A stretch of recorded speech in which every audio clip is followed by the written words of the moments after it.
this exclusive interview with the chairman of the committee as he outlines what influenced the proposals plus the next steps. He sat with Kemini Amano. Now we're going to play some aspects of this particular exclusive interview. Stay with us tonight. Also, much later, more trouble for the NPP's chairman Wontumi as the Attorney General is set to file fresh charges against him, bringing the cases against him to 3. And also the latest on Kofi Akpaloo, the LPG flag bearer and founder. Well, it's in the thick of things with the earlier updates from the Attorney General and Minister of Justice, Dr. Dominic Ayine. Well, there's more of this, and as always, you're an integral part of the conversation. Let's hear from you. The hashtag we're using is Ghana Tonight on Facebook and on X. Let's get talking.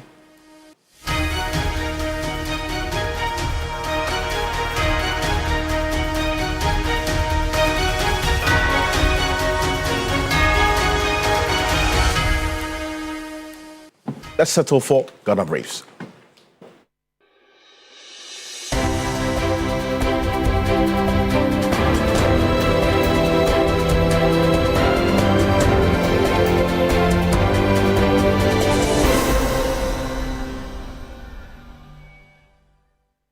The Constitution Review Committee has proposed a 1-year extension of Ghana's presidential term, recommending a shift from the current 4-year tenure to a 5-year term to allow governments more time to govern effectively. Presenting the committee's report to President John Mahama on Monday, December 22, Chairman of the committee, Professor Henry Kwesi Prempeh, clarified that the proposal does not include a third-term option for presidents. We couldn't find a place for a third term for the president. So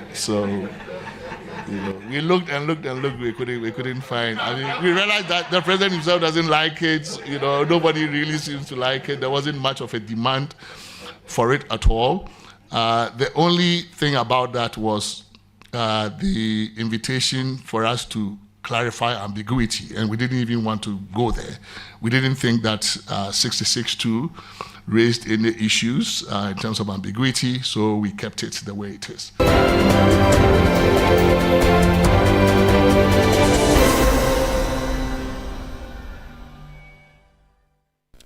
The Attorney General and Minister for Justice, Dr. Dominic Ayine, has announced that the state will prosecute Wontumi Farms and its directors for alleged financial crimes involving the Ghana Export-Import Bank. Addressing journalists at the Accountability Series, Dr. Ayine said investigations conducted by the Economic and Organized Crime Office have uncovered sufficient evidence to support charges of defrauding by false pretenses, forgery, and causing financial loss to the state. Our investigations established that Chairman Wontumi had approached Kasama Enterprise, an industrial equipment dealer, and obtained an invoice with a promise to return to purchase the said equipment. He never went back to purchase the equipment. Instead, he forged the invoice he obtained from Kasama Enterprise by removing the word invoice and replacing it with receipt. This forged receipt was then submitted to Exim Bank as proof that he had purchased the equipment after the disbursement of the loan facility. Investigations established that Chairman Wontumi did not purchase any equipment and as such could not register any equipment in the joint names of Exim Bank and Wontumi Farms Limited as per the loan conditions, even though funds were disbursed to him to that effect.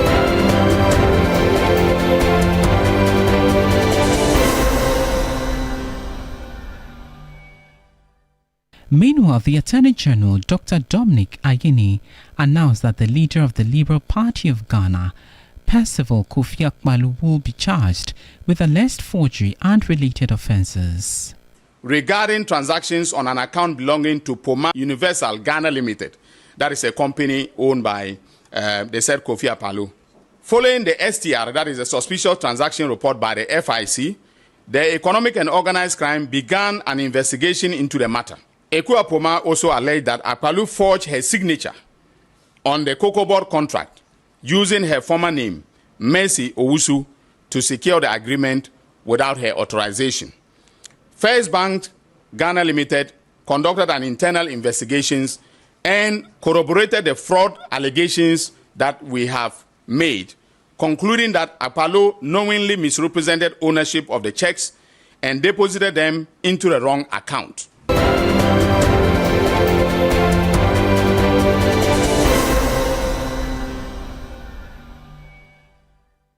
The Accra High Court has varied the bill terms of former National Petroleum Authority Chief Executive Officer Mustafa Abdul Hamid and 9 others.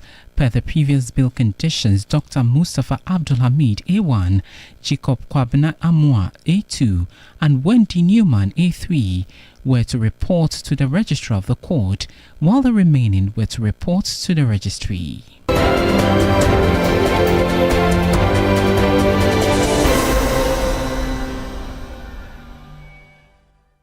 Tensions is mounting among more than 800,000 workers of the Electricity Company of Ghana, ECG, over government plans to appoint a transaction advisor to manage the retail collection of electricity bills. Speaking exclusive to our Labour Affairs correspondent Daniel Opoku in Accra, the General Secretary of PUU, Timothy Nyame, expressed deep concern over the development. The enthusiasm to which the workers started work across the nation, I tell you, there are committees in place from the national to the regional to the district level where everybody is working. We have a situation where we monitor operations that at anywhere there's a problem, we quickly run to the place to make sure that we fix things. Now, these are the workers who have geared up and they are working, making sure that there's power should be stable throughout this unit time. For them to hear that you are bringing a transitional advisor, we don't even know what the person is coming to do.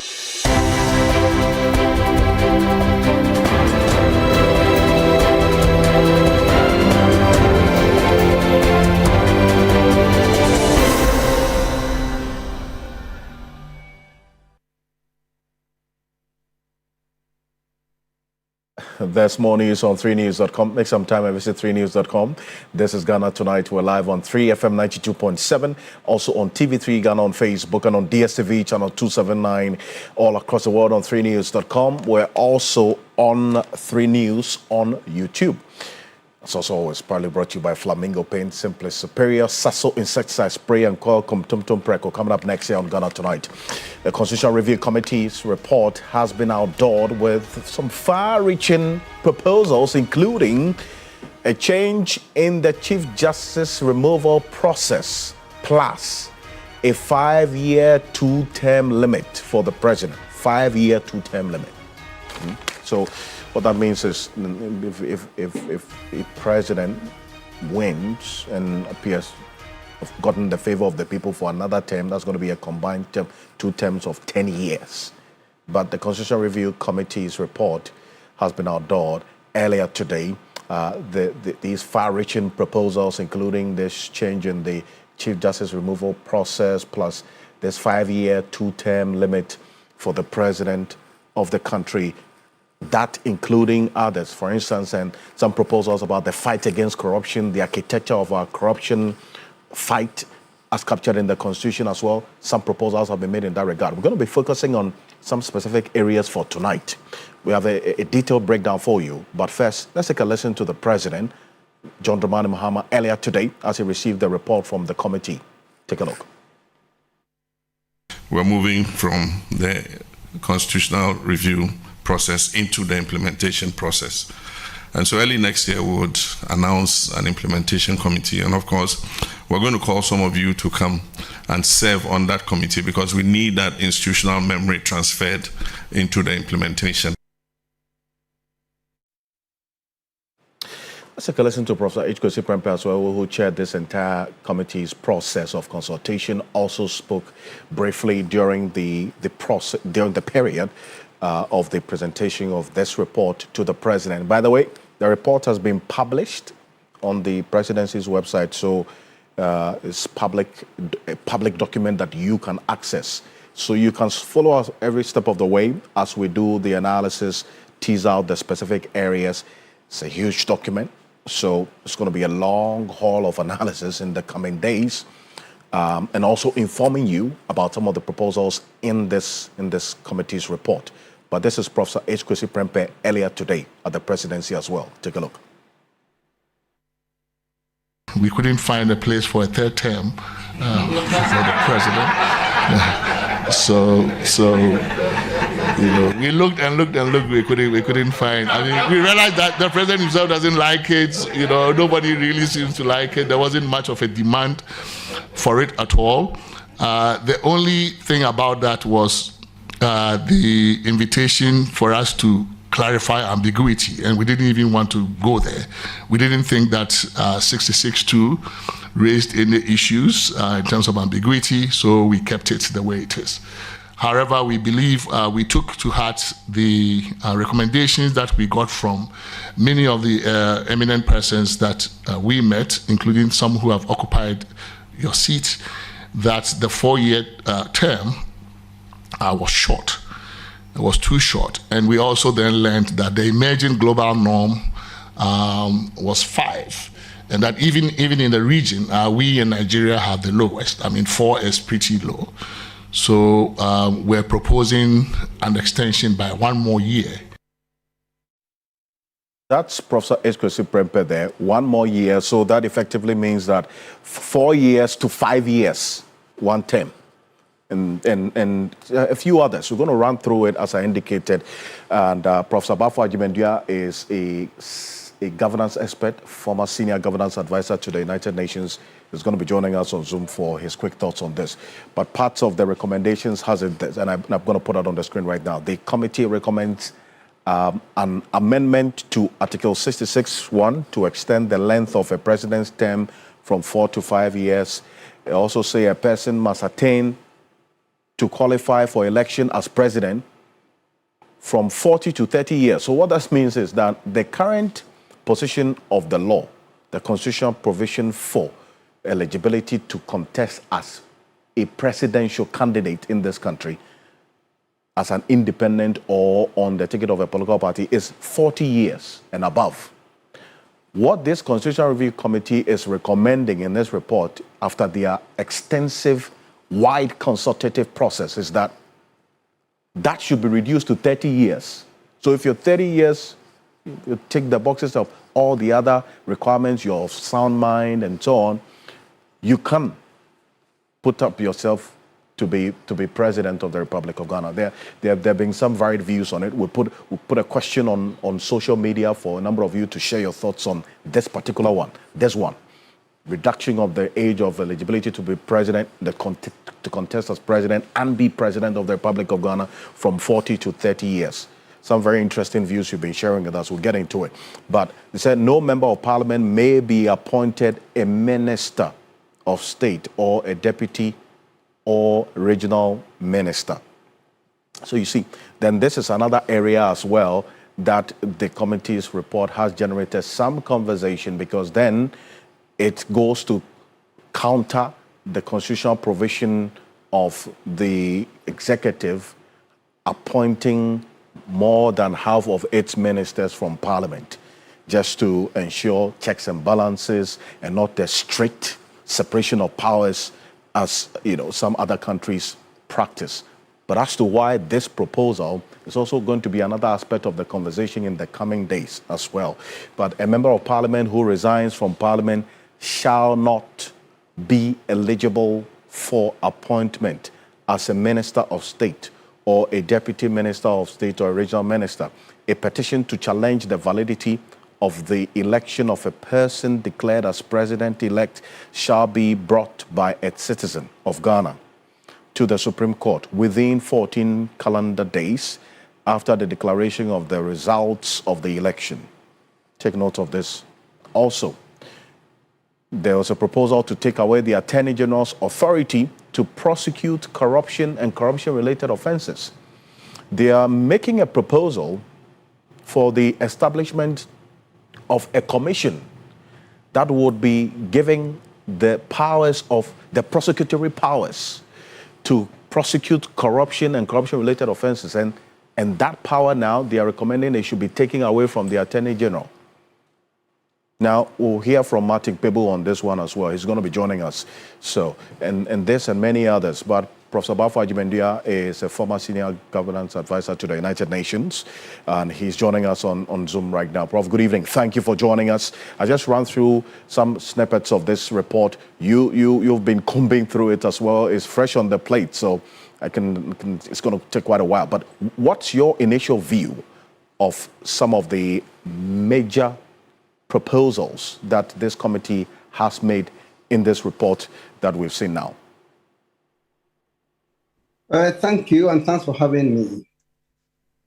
First of all, let me say that I'm very pleased that the president, promising his campaign to initiate constitutional review, has really become truthful on that matter. And I'm happy that early in his tenure, he set this up. And fortunately for us also, the people he placed on the committee are all very capable people. And I'm not surprised at all at the kind of findings and recommendations that they presented to the president.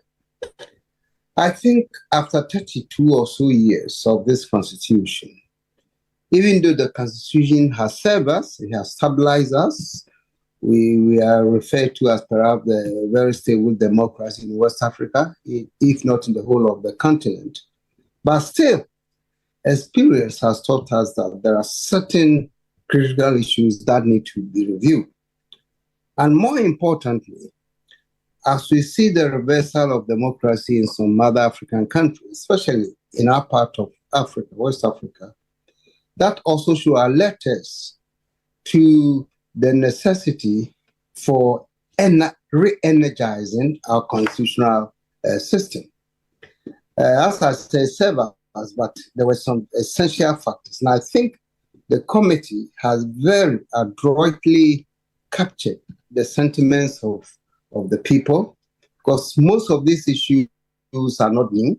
We've been advocating for change for years, and the president himself is very much aware, being around for such a long time in our democracy. So I'm happy that in the end, these recommendations, most of them may appear to be radical, are well deserved. And I think we should just look forward to how we get them off the ground and become actionable. Perfect. And there are some far-reaching recommendations and proposals in there. You heard Professor H. Kwesi Prempeh indicate that the bit about a third term for the president didn't find space in the report. That's number one. And the fact that the president himself is not even, interested in that conversation, he stated his position quite clearly on it a number of times. But let's look at this. Now they're proposing an increase of the term limit, that's from 4 years to 5 years, 2 terms. How does this strike you? Especially because I recall that this is a matter that the former president, John Agyeku Kufuor, whom you work closely with, had made that proposal at some point, in fact, before he exited office. So now that it's been captured in a document, ostensibly to be considered for the review of our constitution, how does this strike you, this particular one?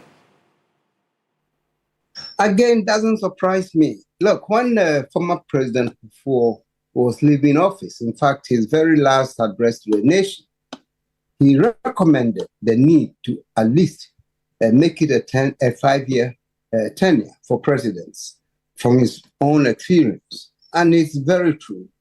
You win the presidency, even though some may argue that before you become president, you know who is going to work for you. Yes, but generally not true. You win the presidency, you have to appoint new people. And most of the people who may be appointing may not have any experience at all in governance. So you are putting them in places such as the ministries and other very important state institutions. They have to learn the ropes. I could take them months. So I think the first year of any new president is the year of adjusting and, seeking to see how the agenda can be carried out. You see, one thing that I think has made President Mahama so far successful in his second tenure, for me, is his experience, the experience he had for the first term that he was in office. He learned everything. So for him, his vision was sharper this time than before. And as you can tell, he came in and started right away moving his agenda forward. So that may not be the same with new presidents and new appointees that he may have. So I think 4 years, you spend 1 year adjusting. The 2 years, you are seriously working on your agenda. And then 3 years up. Then as a politician, knowing that you need a second term, your attention now begins to shift to campaigning to win again. And that doesn't allow our governments to really consolidate some of the initiatives that they introduced. So I think the 5-year term that has been proposed is a good one. It's not out of sync with many other countries that we know. Even in our own region, the sub-region, Liberia has 6 years. Other countries have 7 years and all. And France used to have 7 years. So the 4 years seems to be the barest minimum that most democracies provide. But we are not tied to that. So depending on our experiences, we have realized that, in fact, it's best to add at least 1 year to make it a 5-year term for our government. So that's what I think I'm very much in support of that. I see, but if you're increasing the number of years in the term from 4 to 5, then that must come with some level of improved governance, is it not? Because the president himself did indicate that Afrobarometer survey and others, that's point to the citizens losing confidence in democracy because the offerings and the outcomes of democracy is not something, at least, to be meeting the expectations of people who are governed by it. And so you have other people now mulling the idea of other means of governance than democracy. And so if we're talking about increasing the number of years that the president would stay in office, that should not be a standalone. It has to go with some improved governance so that the people would have reason to want to endure or be in a particular period of 5 years under one person, isn't it? Oh, precisely, because one of the sayings about extended terms is that if you are not lucky to get a bad government, then you are stuck for 5 years in this case, as is in the case that you are proposing. But then if you are lucky to get a good one, then you wish it had been 10 years, So I'm not surprised that during this first year of the Mahama administration, some people are even agitating for another term for him because they believe that he has started well, or it's premature to conclude on those things. But the point is that we expect good governance. So I think if you look at the overall recommendations, it's also they are also recommending certain measures that will strengthen good governance mechanisms in our democracy. So it's not just 5 years and that's it.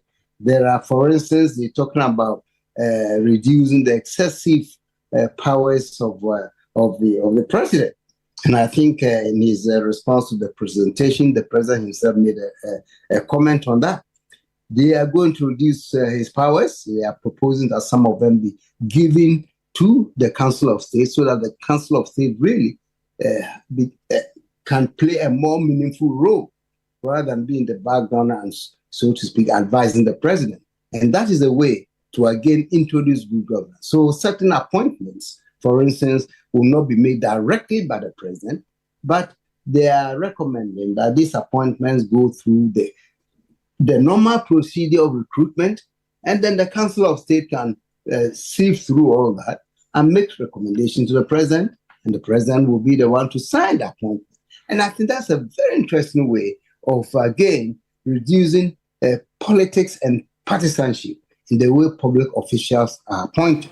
So I think, yes, in the end, we are hoping that the extension of the tenure will come along with good governance for our democracy. I see. There's one other aspect of their recommendation has also generated some conversation. That's what we put on the screen right now. And we're going to put it, and Prof, I know you're watching us right now. Take a look at this. This is it. That a person must attain, the age that you would be eligible to contest as and also be elected to be president of the Republic of Ghana should be reduced from 40 years to 30 years. That's one of the recommendations in this report. From 40 years reduced to 30 years. And there wasn't really clear explanation of what went into this. But that's one of the proposals they've captured in there, Prof. That one, personally, I have a problem with that. Not that I don't believe in the capacity of young people to be leaders. I do. But in my estimation, if you look at the amount of time it takes for a Ghanaian to even complete university, by the time you are finishing your first degree, it used to be about 28, but now let's say around 24, 25. And then you want to do a master's degree under 2 years. And therefore, you are not going to have enough room to be exposed to global politics and other things. You won't have room for experiencing leadership. Being a NUG president is not enough to be president, if people think that's one way to become president. So I think 30 years for our part of the world. In other countries, like in Norway, we have a very young prime minister, I think 33 or so years later. And you may find that in a few other places. But if you look at the background of that country and how their citizens develop their capacities, it's not the same as we have here. So if you are unlucky and you have a 30-year-old person who is just erudite and charming and speaks well and charms everybody to get voted, we're going to have a serious problem with administration. So I think, for me, 35 will be the best, because hopefully by 35, any aspiring president will have seen a little bit of the world, have gotten a certain experience, hands-on experience on managing things. Because look, managing a country is not managing your private business or your family or anything of the sort. These days, the global politics as it runs, very complex, and new developments that are really beginning to impact on African countries to seek their own sovereignty and all these are things that I think a presidential hopeful must be aware of, so that when he comes, he's not going to take 1 year, 2 years to even understand simple international relations that have become so important in the governance of countries. So the 30 year for me, I think, is on the low side. I would have preferred 35 minimum. And I thank you very much for this. And 35, well, there are also, in fact, some people who have been sharing their views on our social media. And the 35 is a proposal that seems to also find some acceptance in the minds of the people who have been sharing their views. But this is the other aspects of the recommendations as well. This borders on the removal of the Electoral Commission chair and her deputies. The report captures this proposal. The committee recommends an amendment to Article 228 to provide as follows. The commissioner or a deputy commissioner may be removed only on grounds of a willful violation of law, dereliction of duty, or abuse of power. A petition seeking the removal of the commissioner or a deputy commissioner shall be submitted to the Council of State. The president shall state the grounds for removal and the relevant facts supporting the petition. So take note of this.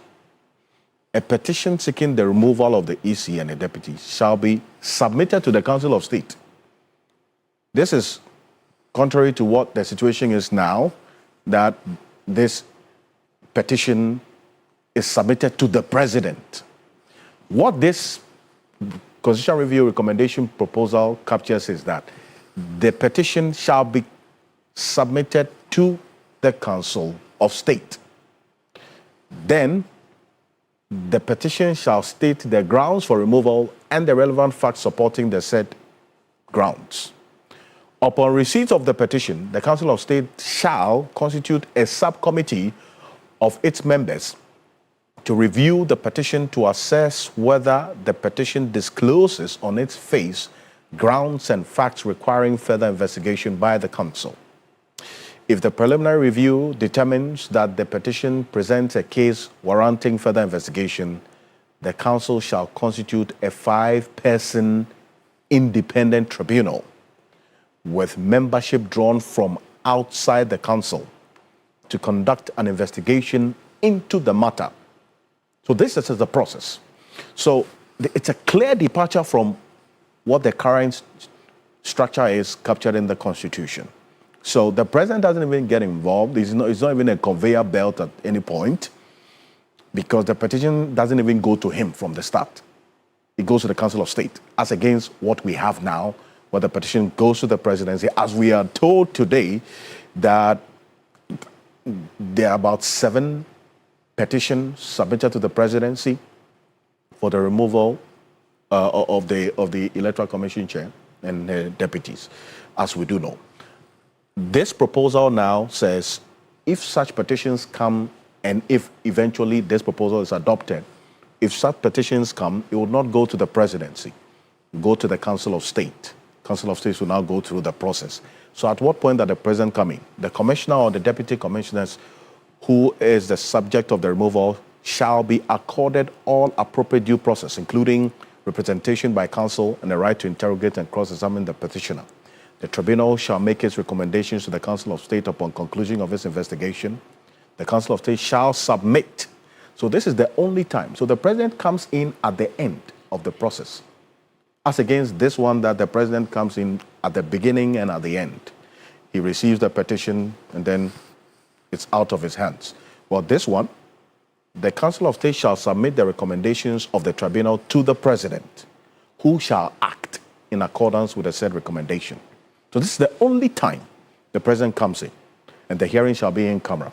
Well, there's been questions about what went into these recommendations and how far-reaching the proposals are, and also the consultative process.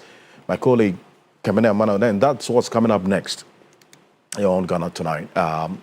Let's stay on this constitutional review process coming up next, that exclusive interview that my colleague Kamene Amano had with Professor H. Kwesi Prempeh, who chaired the entire Constitutional Review Committee's engagement and consultative process. We'll play just bits of it. We'll go into the next phase of our conversation. And this one was specific about, one, the age proposal of reducing it from 40 to 30, which has got a number of you talking, because then what that means is Dennis Poberi, my producer, myself, we can all, tell me if we want to be president, decide to contest. But this is it. Take a look. This is what Professor H. Kwesi Prempeh said went into that particular proposal. Take a look. If the people look at you and they say, this guy is 90, and so I'm not going to vote for a 90-year-old man to get to the presidency, or a 90-year-old woman, that's their choice to make. The people themselves know what they are getting. It's not as if your age is off limit. They know your age, and if they choose to vote for you, that's their problem. But in the same vein, when we were talking about the minimum age for presidency, it's currently 40. Right. And we said, well, it should come down to 30. To 30. That's what I'm saying, but how can a 30-year-old? It doesn't mean that. It doesn't mean that when you are 30 and you stand for president, you're going to get elected. It's for the people to decide. If you're 30 and they feel you have accomplished a lot and you have a lot to offer, your maturity shows, your experience shows at 30, and they want to vote for you, that's their choice. In many of the countries that are far more advanced, they are electing much younger people, right? So 40 years seem to us a bit high, because even in 1960, the Constitution allowed 35-year-olds to stand for president. In 1969, when we had a Westminster Constitution, in the Westminster system, the parliamentary system, because they don't have presidents, they don't have, the executive is chosen from Parliament. So the minimum age at that time was 21, right? 21, you could get into Parliament. And from Parliament, you then became a minister. So that's how, I think President Kufuor became a minister or deputy minister at 28 or something in his days. He was already in Parliament. The minimum way to get to Parliament was 21. So once you are in Parliament, you could become the Prime Minister at 21, 22. So we've had a system before where much younger people were allowed to get into government. So what's the big deal about lowering the age to 30? Our demographics show that a larger percentage of the population is below 35. So that decision was taken based on the demography? Demography, and also just we are a youthful population. Being abreast with time? Absolutely. We're a much youthful population. I mean, you can't still, at this time, expect that, somebody should be 50 before they can. No, it's not going to fly. Well, that's the explanation now. It brings some clarity to this decision to reduce it from 40 to 30. He also explains the bit about the third term conversation and why it did not even find any place in this report. Plus, there's Office of Special Prosecutor and some of the recommendations in this Constitutional Review Committee's report. Take a look. Your committee declined the invitation to propose more than 2 terms for the presidency. There's no demand for it. There's no demand for it? There's no demand. There have been talks about it. In fact, in all of our engagements, I think I remember no more than 2 or 3 places or 2 or 3 instances where somebody said, let's remove the term, and everybody was like, in the room, And one, it's not a popular thing. Every survey we've had in Ghana says, no, people don't want it. And even within the parties, it is not only constitutions that protect term limits. I think that one of the strongest protections of term limits in Ghana are the political parties. Because there's a long line. Charlie, they want you to go. So which party do you think will sit there for any one person to stay over 2 terms? They don't want to chop the job too. Even Rawlings, they made him leave, right? The parties are one of the biggest protectors of the 2-term limits. So there is no demand, either from the people or from the party or from the incumbent president. Right? So it was a very easy choice for us. But also, we also realized that it's not a demand question. We don't yield to public. Even if there was a demand, we would have said no. Because it has allowed our democracy to grow, because we have term limits. Assuming we didn't have term limits, since 1992, how many presidents do you think we would have had? Let's say there was no term limits provision.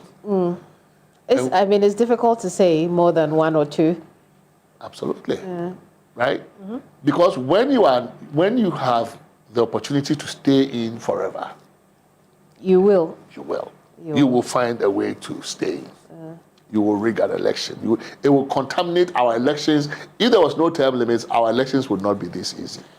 But did your considerations include the peculiar nature of the Mahama presidency? No, at all. Because we were, in fact, that was one of the other questions. Okay. So we were also invited to amend it for clarity. And we said, no, we won't yield to that temptation either, because we don't believe that there is a lack of clarity.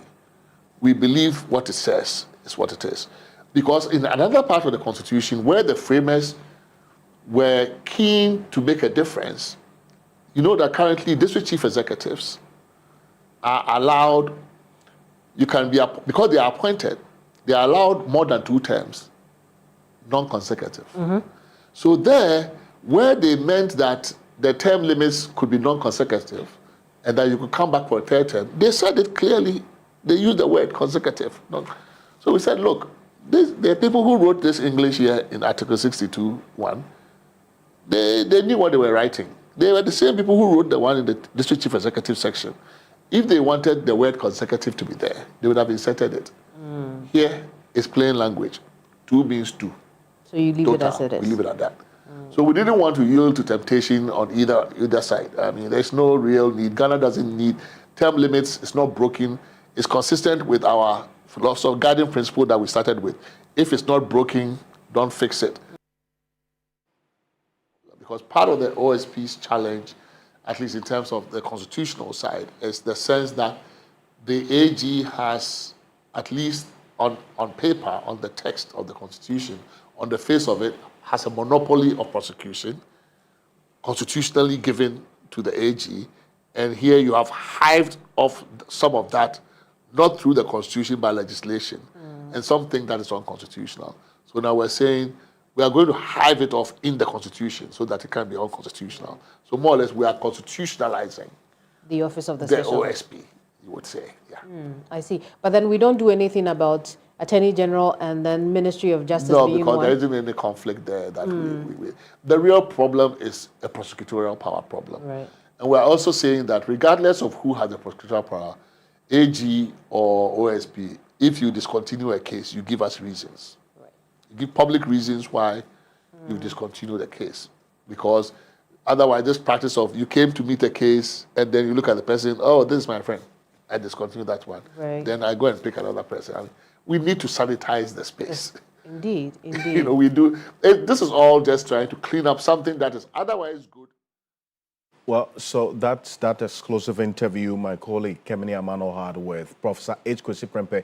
He was a chair of the Constitutional Review Committee that their work report submitted to the president. The full complement of it, the extended interview, will be on hot issues. But between now and then, stay with us because it's going to be very important conversations on different aspects of this particular report. But please keep that in mind on hot issues. On Sunday, you get a full complement of this interview with Professor H. Kwesi Prempeh. Now, let's stay on the last point that Kemini ended Professor H. Kwesi Prempeh's, that what we just played on, the Office of the Special Prosecutor. Martin Pebo is joining us right now. He is a private legal practitioner, and then also one who has been asking questions of the Office of the Special Prosecutor over time. Counsel, good evening. Thank you for joining us. If you look at the recommendations in there, in this Constitutional Review Committee's report, they say that the committee, that's the Constitutional Review Committee, is recommending the establishment of an independent anti-corruption and ethics commission under the Constitution, and it would have the power to investigate allegations of corruption and corruption-related offenses and exclusive power to prosecute such offenses, essentially taking that power away from the Attorney General as it stands now. And then also they say that this commission would work with the Office of the Special Prosecutor, the SHRAJ, and others in the fight against corruption. A good way to go? Yes, it's a good start, but that's not the whole story. So as far as I'm concerned, when I saw it, they didn't go into details as much as I would have wished. Of course, there is also sense in the approach the H. Kwesi Prempeh committee is taking. They can't deal with everything to the nitty-gritty level. So some of the points, they have to deal with the main thematic points. So the main thematic point is that we should not have an Office of Special Prosecutor, but we should have an anti-corruption and ethics commission, right? It makes sense. The reason it does is that you see that we've learned from so that's Anti-Corruption and Ethics Commission. Yes, we got it right. That's, for those interested, that's page 85 of the report. Yes, so that you can go there straight and follow the debate here. Yeah, page 85 of the H. Kwesi Prempeh report. Now, this is the point. The reason it makes sense is that we've learned and we've bent our fingers what we can suffer when you give all the power to one person, saying special prosecutor. We've already learned it under this Kissie Jabin-led Office of Special Prosecutor. We've seen how consolidating all the power in one person, when the person is not up to the job, he will ruin the office. Today, Ofori-Atta fled because a special prosecutor saw it, and then he didn't know what to do. He didn't know how to shout, hey, Julo, Julo, Julo. He couldn't blow the whistle. So we've seen that it doesn't make sense to give the power to one single person. Set up a commission. Then, you see, we've been saying it all the time, that when a complaint comes, it will go to the commission, will set up, maybe the commission as management board will meet, not one person. When it's one person, the person can sit on the petition. That's what we call suppression of petitions. Once again, like what happened in the SML matter, you saw the diary of action. We displayed it, the one Manasseh Azure brought. Should I display it on my phone again? We saw that the first entry in that diary of action was 29th of January 2025, when Ofori-Atta had already what? Fled. Ofori-Atta had fled Ghana. Meanwhile, the special prosecutor had seen him leaving, right? So this, and remember that Oforiatta is one person who had 5 cases, or who has 5 cases around his neck. So it's not just Oforiatta fleeing from one case, but 5 cases, gargantuan cases. So the point is that once we've seen that, hey, giving power to one person can ruin the office, cause us too much trouble, you know, all the other challenges we are having with the Office of Special Prosecutor, with bad management, too many administrative staff, outnumbering prosecutors, etc. You know, so many things. You hear Honorable Dafia Mekpo, okay, raising issues that why are we not setting up the offices in the regions when the special prosecutor had promised that they were setting up offices in the regions, etc. You know, problems are innumerable. So, Mr. Okansi, I'm displaying again the diary of action in the SML matter. You see that it displays that they started investigations on the 29th of January 2025. Meanwhile, Kisi Ejabin had been telling us that, oh, they were investigating the SML matter. They had been investigating it.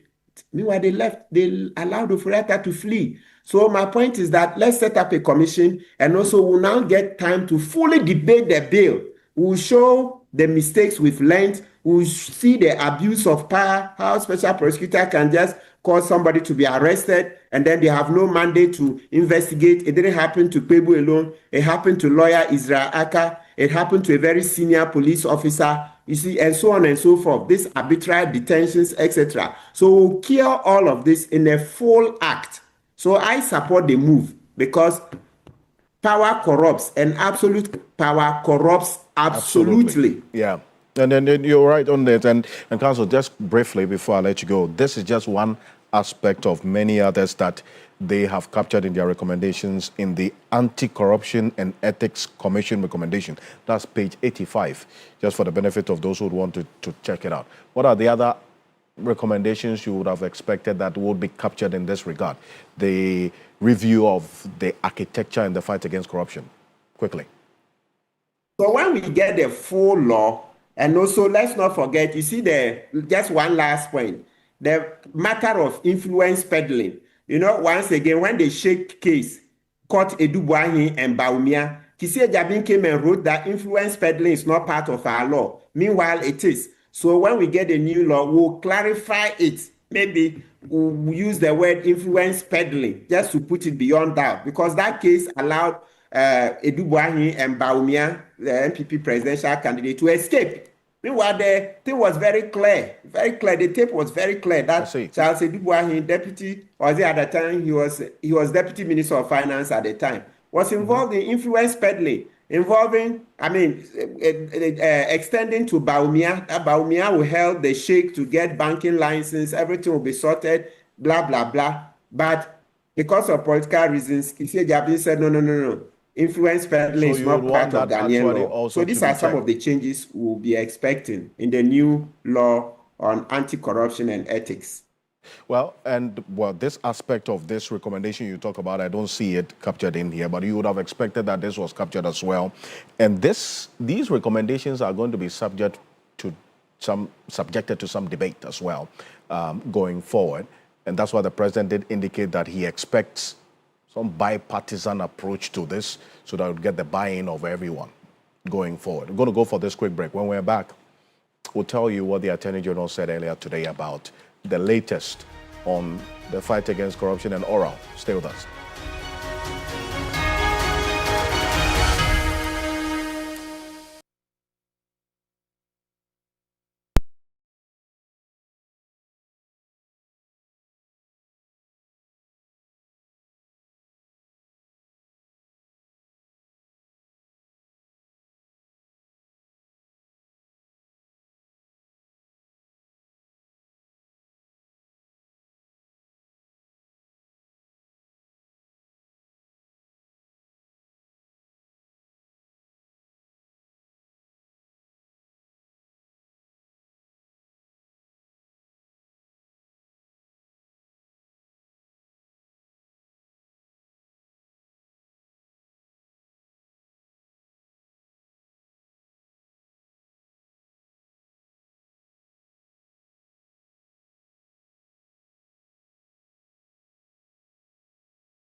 Welcome back. This is Ghana Tonight. Earlier today, the Attorney General, Dr. Dominic Ayine, gave some details on the latest regarding oral and the fight against corruption. This time around, Kofi Akpaloo was at the center of this detail earlier today. Take a look.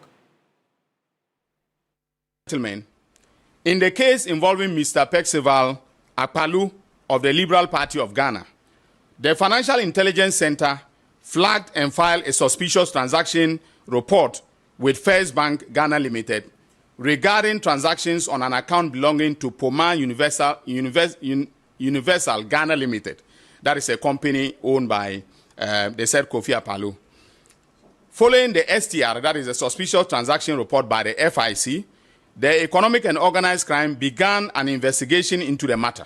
Ekua Poma also alleged that Akpaloo forged her signature on the cocoa board contract using her former name, Mercy Owusu, to secure the agreement without her authorization. First Bank Ghana Limited conducted an internal investigations and corroborated the fraud allegations that we have made, concluding that Akpaloo knowingly misrepresented ownership of the checks and deposited them into the wrong account. The bank acknowledged operational failures in detecting the discrepancies between the check payee names and the account numbers. The suspects who have been investigated are Percival Kofi Akpaloo, Poma Ghana Limited, the Poma with the H, and Delvin Akpaloo, his wife. That is the spouse of Kofi Akpaloo. The evidence shows that they engage in various criminal offenses, including stealing, forgery, and money laundering. And they will be charged by my office, again, as I said, upon resumption of work after the Christmas holidays. Well, so that's the Attorney General there. And was also some detail of some more trouble for the MPP chair, the West Ashanti Regional Chair, Chairman Wontumi, earlier today. And we'll get into a lot more of that as well tomorrow, because his lawyer has been speaking to the latest that the Attorney General has put out to file fresh charges against him, bringing the cases against Chairman Wontumi alone to 3. Well, we'll get into that tomorrow with his lawyer. But on behalf of the rest of the team, we do appreciate your time. I am Alfred Kansi. Have a good night. Ghana Tonight is brought to you by Flamingo Paint.